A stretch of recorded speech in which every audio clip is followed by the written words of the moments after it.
नमस्कार, मैं डॉक्टर उमेश कुमार और आप देख रहे हैं न्यूज़ बिहार इन टाइम।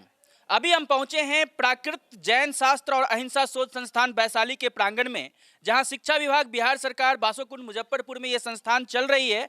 आज 8 फरवरी 2023 को डॉक्टर राजेंद्र प्रसाद स्मृति व्याख्यानमाला का आयोजन किया गया, जिसमें मुख्य वक्ता के रूप में डॉक्टर अभय कुमार, सह प्राध्यापक इतिहास विभाग, यदुनंदन महाविद्यालय दिगवाड़ा सारण के, एवं रंगनाथ रामचंद्र दिवाकर स्मृति व्याख्यानमाला के तहत मद्य व्यसन एक गंभीर सामाजिक चुनौती विषय पर मुख्य वक्ता के रूप में डॉक्टर शैलेश कुमार, सहायक प्राध्यापक भूगोल विभाग, यदुनंदन महाविद्यालय दिगवाड़ा सारण के उपस्थित होकर अपने विचार को साझा किए हैं। आज के इस सारस्वत अनुष्ठान में बहुत सारे शिक्षक, शिक्षा प्रेमी और शिक्षाविद वगैरह उपस्थित रहे हैं। निदेशक मंजू वाला जी के नेतृत्व में आज का यह कार्यक्रम सफल संचालन किया गया। आइए हम आपको मिलवाते हैं, यहाँ के दृश्य दिखाते हैं और किस तरीके से इन लोगों ने विचार दिया, उनका सार संक्षेप आपको करवाते हैं आज के मुख्य वक्ता अपने दोनों ही अतिथि वक्ताओं से। तो हम दिखा रहे हैं आपको कि हमारे किस प्रकार से निदेशक मंजू वाला मैडम के साथ जो हमारे दोनों विशिष्ट वक्ता हैं, आज के मुख्य वक्ता हैं डॉक्टर अभय कुमार एवं डॉक्टर शैलेश कुमार, उनके साथ अन्य शिक्षाविद भी यहाँ मौजूद हैं।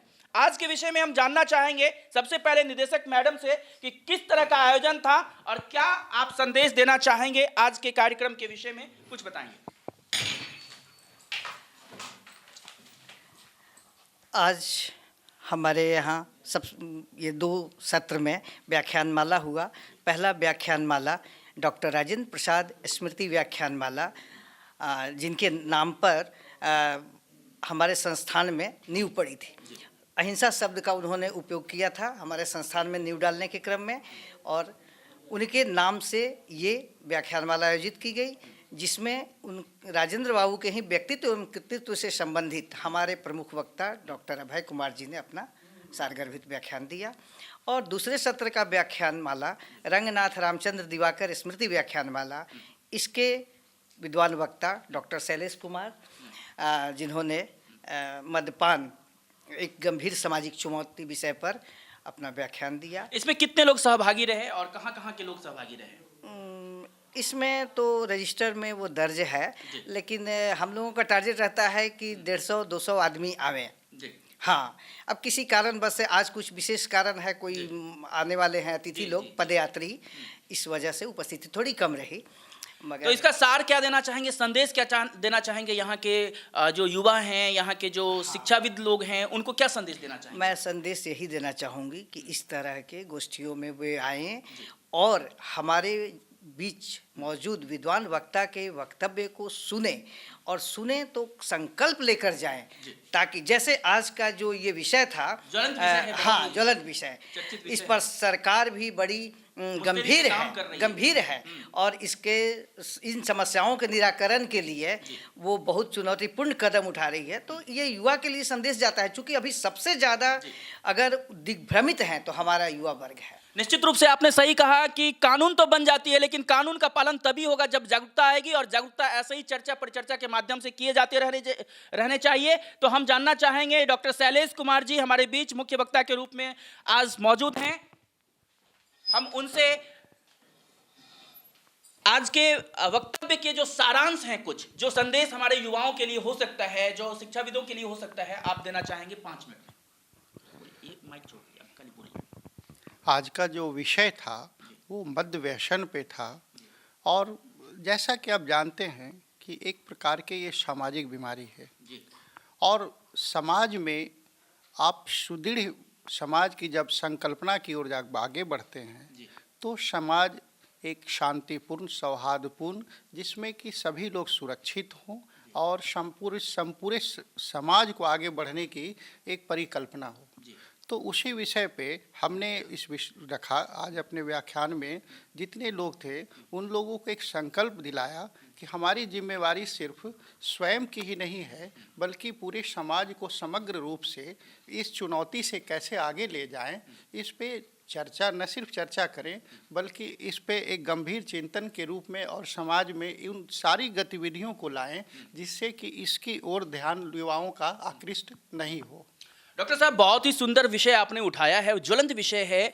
और मद्य व्यसन तो निश्चित रूप से एक सामाजिक रोग है। इस बुराई के खिलाफ सरकार भी, बिहार सरकार बहुत प्रयास कर रही है, लेकिन भारत के अन्य राज्यों में इसका, पड़ोसी राज्यों में भी इसका चलन नहीं है, जिसकी वजह से हमारा राज्य भी प्रभावित होता है। आप क्या सुझाव देना चाहेंगे? आपके क्या एडवाइस हो सकते हैं बिहार सरकार को, भारत सरकार को और समाज के लोगों को? कुछ लोग इस पक्ष में भी है कि शराबबंदी कानून को खत्म कर दिया जाए, फिर से शराब चालू किया जाए, क्योंकि इससे टैक्स बहुत आते हैं और विकास में। आपका क्या समझना है, आपका क्या मंतव्य है, कुछ बताएं। जैसा इसमें कई सवाल आपने एक साथ जोड़ दिया, तो मेरा ऐसा मानना है कि जहाँ तक रहा बात बिहार समेत अन्य राज्यों का, तो बिहार में तो सरकार ने निर्णय ले लिया है और निर्णय पे वो आगे भी बढ़ रही है। और जहाँ तक इसके कानून के जो तौर तरीके हैं उस पर हम परिचर्चा कर सकते हैं, लेकिन इसके जब परिणाम की बात करते हैं तो समाज में बड़े ही अच्छे सुखद परिणाम दिखते हैं। इस पे तो कहीं कोई दो राय नहीं है। और इसके असर जो है सबसे ज़्यादा महिलाओं और बच्चों पे दिखता है। शाम में बाजार को आप देख सकते हैं और आर्थिक क्रियाकलाप में काफ़ी अच्छी तरह से सुधार परिलक्षित हो जाता है। रही बात अन्य राज्यों की, तो बगल में झारखंड है, मैं वहाँ करीब 10.5 साल सेवा दिया, और उत्तर प्रदेश है।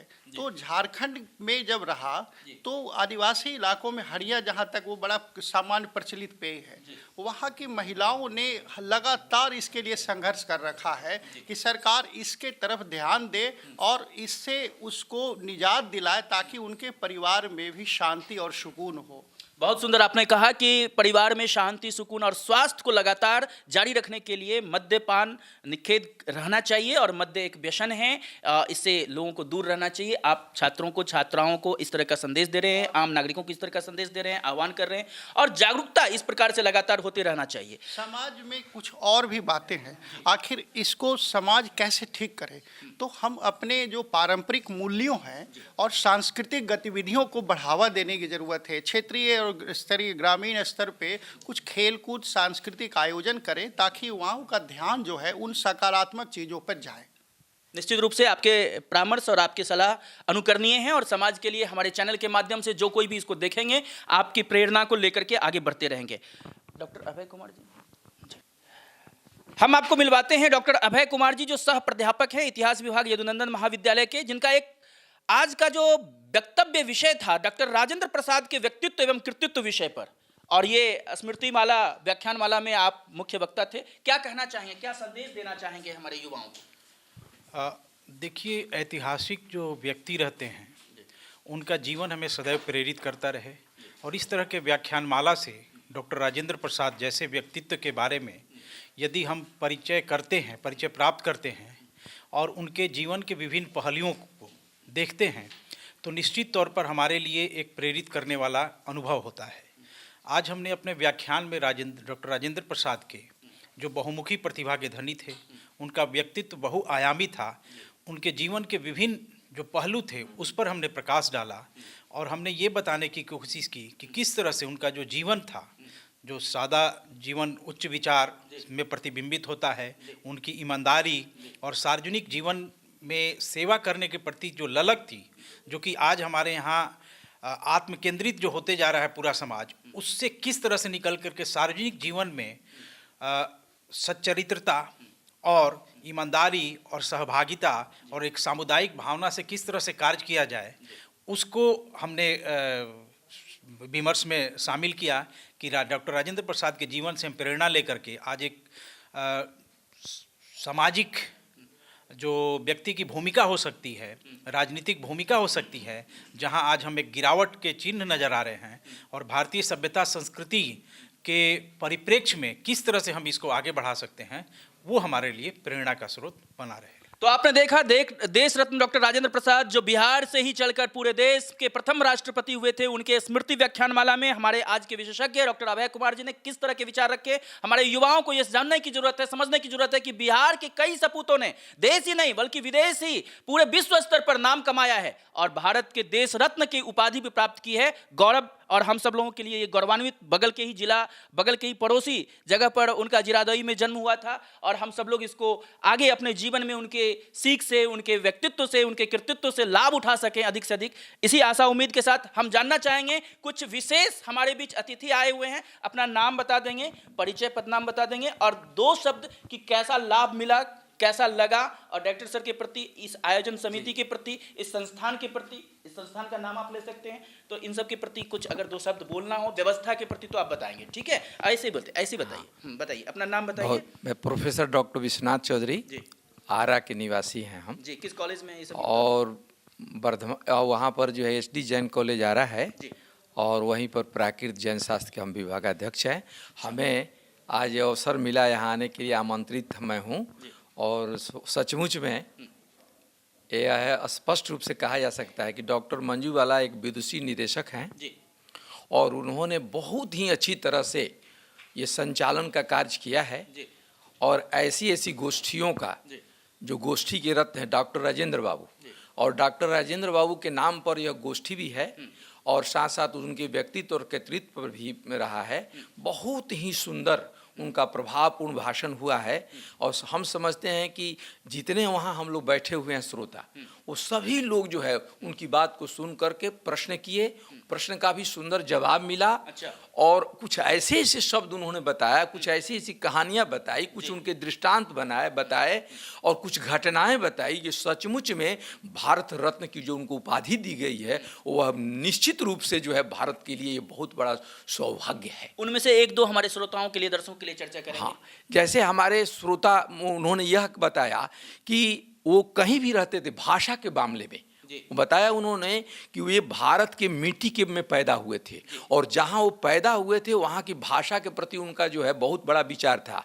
वो राष्ट्रपति के भवन में रहते हुए भी भोजपुरी भाषा हो, क्षेत्रीय भाषा हो, लोगों से मिलने में उसी का उपयोग करते थे और यहाँ के मिट्टी को भी अपने जीवन का एक सुंदर श्रृंगार मानते थे और उसका उपयोग करते थे। जो लोग भी उनसे मिलने जाते थे, वो मिलने के बाद जो उन्होंने देश के बारे में, समाज के बारे में, राष्ट्र के बारे में और लोगों के बारे में जागृत करते थे कि अपने देश के लिए, समाज के लिए काम करें।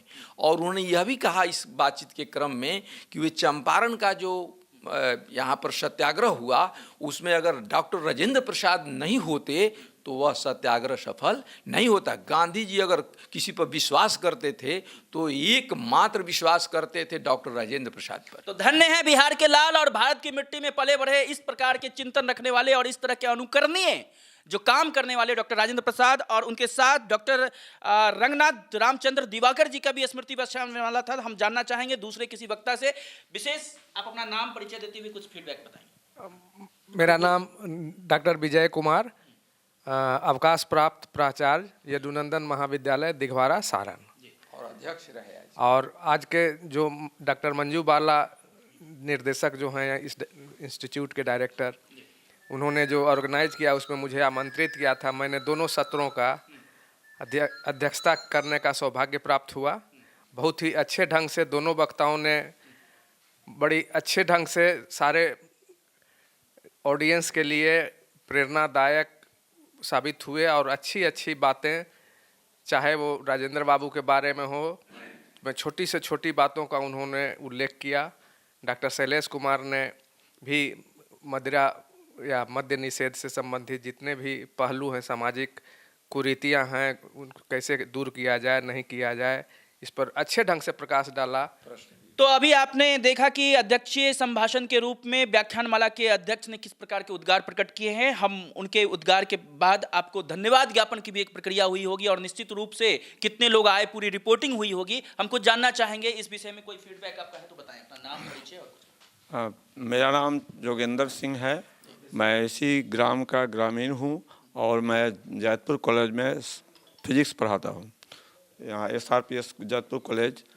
और मैं यहाँ श्रोता के रूप में आज आया हूँ और कुछ अपने विचार का आदान प्रदान भी मैंने इनके साथ, जो प्रवक्ता है यहाँ, अच्छे प्रवक्ता है लोग, विद्वान प्रवक्ता हैं, उनके साथ मैंने अपने विचार। कुल मिलाकर ये आयोजन कैसा रहा? बहुत अच्छा रहा और यहाँ के समाज के लिए लाभदायक रहा। यहाँ के जितने लोग श्रोता थे सब लोग बहुत प्रसन्न हुए और अनुकरण करने का भी संकल्प उन्होंने लिया और मैंने इसके संबंध में बतलाया कि ये जो अल्कोहल है, अल्कोहल का जो निर्माण होता है उसके बराबर करीब करीब कार्बन डाइऑक्साइड का निर्माण होता है। जो कार्बन डाइऑक्साइड से एटमॉस्फेयर का टेम्परेचर बढ़ता है और ये ग्लोबल वार्मिंग बढ़ जाता है। साथ साथ इससे और भी पर्यावरण पर इसका बुरा प्रभाव पड़ता है। प्रोफेसर साहब, ये प्राकृत जैन शास्त्र और अहिंसा शोध संस्थान वैशाली के प्रांगण में इस तरह के कार्यक्रम में आपका पहले भी कभी सहभागिता जी हाँ, लगातार मैं यहाँ श्रोता के रूप में कभी कभी मैं अपनी कविता प्रस्तुत करता हूँ और कविता ऐसे ये जो एक दो पंक्ति इसके संबंध में ख्याल है कि एक ये जो नशा मुक्ति के संबंध में है कि एक दो पंक्ति है जो मैंने कविता लिखी है, उसी का एक स्टेंजा है। घर में इंतजार करती है घरवाली, खाना रखकर थाली में, और पति पियक कर सो जाते हैं सड़क किनारे नाली में। क्या बात है, क्या बात है, बहुत सुंदर, बहुत सुंदर। आगे बढ़ाएं। ये कड़ी ही क्या है। फिर बहुत बहुत धन्यवाद। तो और किन्हीं का कुछ लेना है, कोई और किन्हीं का कोई लेना है?